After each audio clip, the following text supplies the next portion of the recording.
छोड़ देता हूँ। ये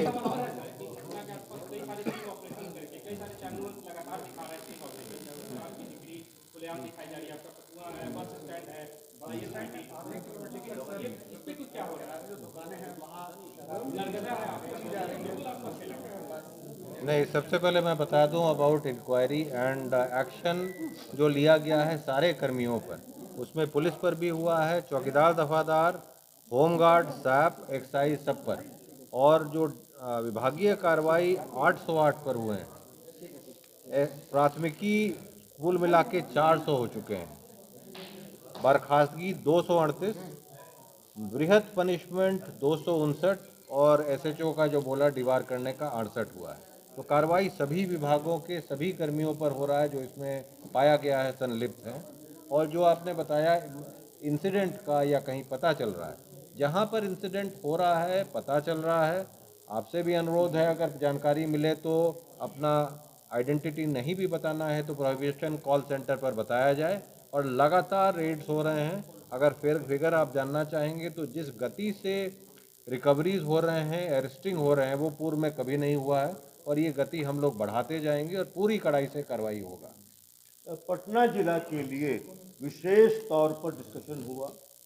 माननीय मुख्यमंत्री जी ने अपनी बातें कही, हमारे माननीय मंत्री जी और जो थे जो बैठक में थे उन्होंने भी अपनी बात कही और हमने भी अपनी बात कही और पटना जिला से उनकी बात भी सुन ली। एक बात बिल्कुल क्लियर है कि पटना जिला को अलग से देखते हैं क्योंकि वो राजधानी है, वो पूरे जो प्रशासन पूरे सरकार की छवि होती है, तो पटना जिला को हम लोग विशेष तौर पर देखकर और उसमें और मजबूती से और अच्छे तरीके से इसमें कार्रवाई करेंगे, इसको इम्प्लीमेंट करेंगे और जो लोग भी इसमें रास्ते में आने की कोशिश करेंगे उनके खिलाफ हम बहुत सख्त कार्रवाई हुई है मद्य निषेध नशा मुक्ति के संबंध में विशेष बैठक, जिसमें सभी मंत्रीगण, सभी वरीय पदाधिकारीगण, प्रभारी सचिवगण और जिलों के जिला पदाधिकारी, वरीय आरक्षी अधीक्षक, आईजीज, डीआईजीज, डिविजनल कमिश्नर्स, और यह मद्य निषेध के बिंदु में बहुत ही महत्वपूर्ण निर्देश दिए गए हैं माननीय मुख्यमंत्री द्वारा और बिल्कुल कड़ी कार्रवाई करने का निर्देश दिया गया है। 11 बजे से 6 बजे तक ये बैठक चली और उसमें कुछ महत्वपूर्ण निर्देश जो दिए गए, सर्वप्रथम तो जिस थानों में कोई कार्रवाई नहीं की गई है उसको आइडेंटिफाई करके और यह स्टडी करना कि जब पूरे राज्य में कार्रवाई हो रही है तो पिछले 3-4 साल में कोई कार्रवाई जिस थानों पर नहीं हुई है तो उसको आइडेंटिफाई किया जाए और कार्रवाई किया जाए।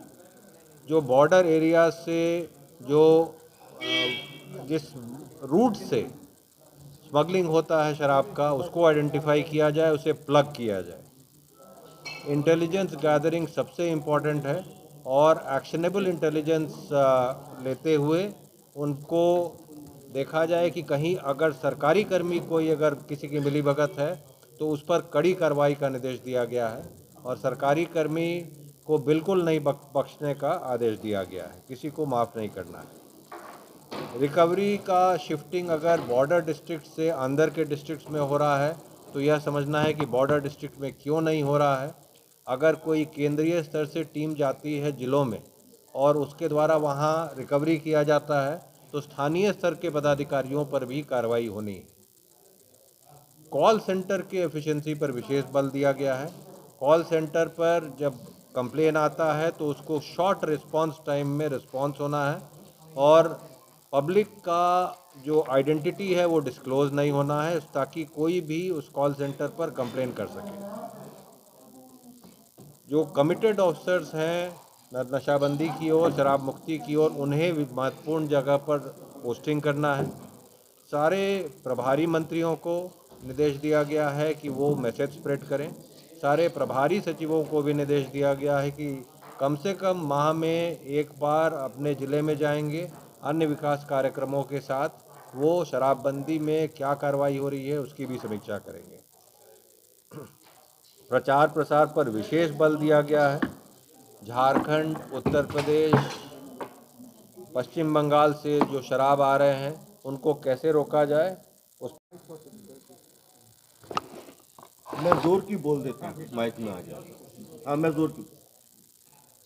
इसमें सबसे जो इम्पोर्टेंट बात है वो ये है कि एक तो अपनी इंटेलिजेंस मशीनरी को गेयर अप करना है। हमारी जो इंटेलिजेंस मशीनरी है वो पुलिस हेडक्वार्टर्स के लेवल पर भी है और डिस्ट्रिक्ट लेवल पर भी है, और उनसे एक्शनेबल इंटेलिजेंस जनरेट करवा के और लगातार जो है वो रेड्स करनी है। लगातार जो शराबबंदी में विरोध उत्पन्न कर रहे हैं या शराब का व्यापार करने की कोशिश कर रहे हैं, उन पे सख्त से सख्त कार्रवाई करनी है। अगर हमारी सेंट्रल टीम यहाँ से जाती है स्पेसिफिक इन्फॉर्मेशन पर किसी भी ज़िले में और उसके किसी भी थाने में, और उस सेंट्रल टीम के द्वारा अगर किसी प्रकार की कोई रिकवरी होती है तो संबंधित थाना प्रभारी को तत्काल निलंबित किया जाएगा और शो कॉज जो है वो हायर फॉर्मेशन पर भी किया जाएगा और जिम्मेदारी फिक्स होगी। ये दूसरा पॉइंट है। तीसरा पॉइंट ये है कि जो हमारा क्राइम की प्राइमरी ड्यूटी जो है, क्राइम कंट्रोल करने की, लॉ एंड ऑर्डर मेंटेन करने की, वो प्राइमरी ड्यूटी को किसी भी तरह से डाइल्यूट नहीं होने देना है, और इस ड्यूटी के साथ साथ बहुत ही मजबूत तरीके से, बिल्कुल कमिटमेंट से, ओनरशिप लेकर जो प्रोहिबिशन के जो लॉज हैं उसको एनफोर्स करना है, हर लेवल पर एनफोर्स करना है। जो वायलेटर्स हैं उन पे बहुत ही सख्त कार्रवाई करनी है। जैसे कि अगर किसी एसएचओ की शिकायत आती है तो 10 वर्ष के लिए उसे जो है वो एसएचओ के पद दोबारा नहीं देने की बात है, और अगर किसी का डायरेक्ट टाइप का कनाइवेंस आ जाता है तो उसकी जो है उसे सीधा डिपार्टमेंटल एक्शन करके उसे डिसमिस करना है। इसके अतिरिक्त मुख्यालय लेवल पर हर ऑल्टरनेट डे पर DGP, ACS home, excise commissioner हैं और आईजी प्रोहिबिशन है, उनके स्टाफ हैं, उनको रिव्यू करते रहना है कि जो भी डायरेक्शंस दी जा रही हैं वह डायरेक्शन किस हद तक ज़मीन पे उतर रही हैं, और इंश्योर करना है कि जो भी डायरेक्शन दी जा रही हैं वो हर हालत में ज़मीन पर उतरे। कुछ इस बार जो मीटिंग आज हुई इसमें नया क्या जोड़ा गया है? देखिए, बात नया जोड़ने की और पुरानी कोई बात नहीं है। कानून तो जो पास है, कानून जो है वो ऑलरेडी एग्जिस्ट कर रहा है। सवाल ये होता है कि कानून के अंदर विभिन्न पहलू होते हैं, उनके इम्प्लीमेंटेशन हर पहलू पर कितनी सीरियसनेस तरीके से होता है, और अगर नहीं हो रहा है तो उसको समय समय पर रिटरेट भी किया जाता है और समय समय पर वायलेटर्स के खिलाफ कार्रवाई भी की जाती है, ताकि जो कानून के प्रावधान हैं उनको बिल्कुल कानून की स्पिरिट के आधार पर और उसके इंटेंशन के आधार पर इम्प्लीमेंट किया जा सके। एक और इम्पॉर्टेंट जो बिंदु खड़ा हुआ है वो चौकीदार दफादारों से जुड़ा हुआ है। वो जो बिंदु है वो ये है कि जो चौकीदार की बुनियादी जिम्मेदारी है, गांव के हर तरह गांव में जो भी गलत काम हो रहा है और इंक्लूडिंग शराब के बारे में भी कोई सूचना है वो उन्हें हर हालत में देना है। उनकी परेड पर वरीय पदाधिकारी भी जाएंगे, और अगर जो है वो अपनी बुनियादी जो ड्यूटी है उसमें कोई कमी रखेंगे तो उन पर भी जो है वो सख्त कार्रवाई की जाएगी।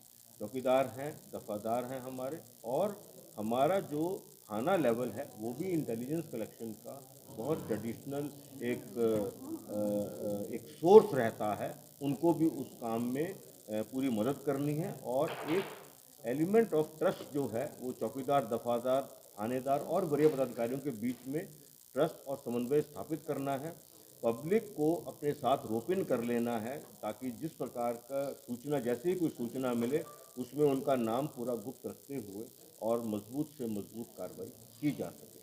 यही अभी बुनियादी बातें हैं जो इन पर जो डायरेक्शंस हैं वो दिए गए हैं। इनका इम्प्लीमेंटेशन बिल्कुल सीरियसनेस से और इसके वायलेटर्स पे बहुत सख्त कार्रवाई करने की जो निर्णय हैं वह हुए हैं। निर्णय ये पहले भी थे, इनका इम्प्लीमेंटेशन पहले भी हुआ है, अब इन निर्णयों पर और सख्ती से इम्प्लीमेंटेशन करने की बात है। सिंघल सर से किया जाएगा। मैं आपके सामने ये फिगर्स पढ़ देता हूँ। कुल 206 लोगों को सेवा से बर्खास्त किया गया है, जिसमें 2 इंस्पेक्टर हैं, 30 सब इंस्पेक्टर हैं, 37 ASI हैं, 128 सिपाही हवलदार हैं और 9 जो हैं वो चौकीदार दफादार हैं। इसके अलावा कुल 245 लोगों को वृहद सजा दी गई है, जिसमें जो है वो जिसमें हमारे सब इंस्पेक्टर्स भी हैं, इंस्पेक्टर्स भी हैं और इसके अंदर सहनी भी हैं, सिपाही भी है और हवलदार भी है। इसके अतिरिक्त वर्तमान में अभी 654 डिपार्टमेंटल एक्शन अभी भी चल रहे हैं। इसके अलावा कुल 4 inspector, 46 police sub inspector, 46 ASI, 168 सिपाही हवलदार, 60 चौकीदार दफादार, इन सबके खिलाफ कुल 324 प्राथमिकी दर्ज की गई और जिनमें से 257 में आरोप पर समर्पित कर दिया। तो जब आरोप पर चला जाता है तो डिपार्टमेंटल एक्शन में डिसमिसल होता है। और इस पूरे आंकड़े से ये बिल्कुल क्लियर है कि कार्रवाई में कोई कमी नहीं है। एक बिंदु और कहना चाहूँगा उदाहरण के साथ, गोपालगंज की जैसे घटना हुई है, उस घटना में कम से कम 3 लोग को जस्ट 15-20 दिन पहले ही जेल भेजा था। वो बेल करा के आए हैं। इनफैक्ट उन 3 लोगों में से एक की मृत्यु भी हो गई। तो ये एक बहुत बड़ा चैलेंज है। ये चैलेंज सभी के लिए है कि लोग जो हैं पुलिस के द्वारा गिरफ्तार करने के बाद जब जेल में भेज दिए जाते हैं तो वो बेल करा करके वापस आके उसी काम में लिप्त होते हैं। ये एक बहुत बड़ा चैलेंज है। बिल्कुल इसी तरह का केस जो है वो कैमूर जिला में भी देखने को मिला था कि कुछ कैमूर जिला के और 1-2 उत्तर प्रदेश के लोग थे जिनको पुराने केस में घटना होने के 1 महीने से भी कम अवधि में जेल में भेजा था। वो बेल करा के दोबारा आए और दोबारा आने के बाद फिर उन्होंने जो है वो शराब बांटने का काम किया, लेकिन वो जो शराब थी उसमें जो मिथाइल अल्कोहल की क्वांटिटी जो है वो पाई गई, जिसकी वजह से लोगों की मृत्यु हुई। तो मैं ये पूरे दृढ़ निश्चय से आप सबके सामने कह रहा हूँ कि हमारी ओर से या हमारे जो पदाधिकारी हैं, हमारे जो कर्मी हैं, वो सब लोग कमिटेड हैं। लेकिन कुछ लोग ऐसे हमेशा से रहे हैं और हमेशा रहेंगे, जो लोग जो हैं वो अपने निजी फ़ायदे के लिए या अपनी जो है अपने संपत्ति इनके ऊपर के अफसरों को क्या किस तरह की जिम्मेवारी, इनके खिलाफ कोई एक्शन लिया जाए? मैंने अभी क्लियर किया, मैं दोबारा क्लियर कर रहा हूँ कि देखिए बुनियादी हर काम करने के तरीके हैं और उसमें जिम्मेदारी का निर्धारण होता है। अब गांव की सूचना सिवाय चौकीदार दफादार के और कोई नहीं दे सकता है, प्राइमरी उन्हीं को सूचना देनी है। लेकिन साथ साथ मैंने ये कहा कि हमारा इंटेलिजेंस सेटअप भी है, वो फील्ड लेवल पर भी है, हेडक्वार्टर लेवल पर भी है, उन सब की भी जिम्मेदारी है। इसके अलावा मैंने ये भी कहा है कि अगर हम सेंट्रल टीम भेजकर कोई जो है रिकवरी करते हैं तो थाना प्रभारी से तो कार्रवाई होगी ही, उसके अलावा वरीय फॉर्मेशन पर भी जवाबदेही जिम्मेदारी फिक्स की जाएगी। तो आपका जो सवाल है उसका उत्तर मैंने स्पष्ट तरीके से दिया है। ये जो कार्रवाई का जो कार्रवाई करने की बात है वो केवल हमारे चौकीदार दफादार या थाना तक सीमित नहीं रहेगी, ना पहले थी ना अभी भी है। और जो सिचुएशन के हिसाब से जो हायर फॉर्मेशन है उस पर भी जवाबदेही फिक्स की। क्या नीचे स्तर पर जो पुलिस वाले हैं उनकी लापरवाही के सवाल लगातार दिशा निर्देश दिए जा रहे हैं, लगातार नियम सख्त किए जा रहे हैं, लेकिन बार बार जो है होम डिलीवरी की बात आ रही है। और जहां भी हम लोग रिपोर्टिंग के लिए जा रहे हैं, जैसे भी आपने देखा कि 24 लोग 25 लोग मरे गोपालगंज, और आप बात कर लें इसकी समस्तीपुर की, तमाम जगहों पे मरे। हर जगह से ये सूचना आ रही है पुलिस की मिली भगत। इसको कहाँ तक आप कैसे रोक पाएंगे? पुलिस की मिली भगत कही जा रही है, पुलिस को इन्फॉर्मेशन है, चौकीदार को इन्फॉर्मेशन है, शराब कहाँ बिक रही है सबको पता है। इवन मुझे भी पता है पटना में कहाँ शराब बिक रही है, कैसे बिक रही है। तो मैं क्या बताऊँ?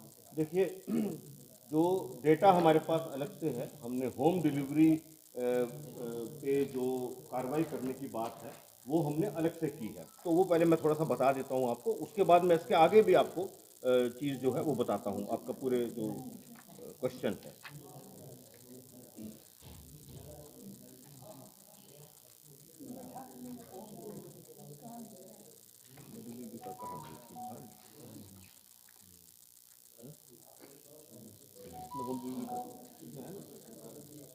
एक मिनट में आपको बता दूँ।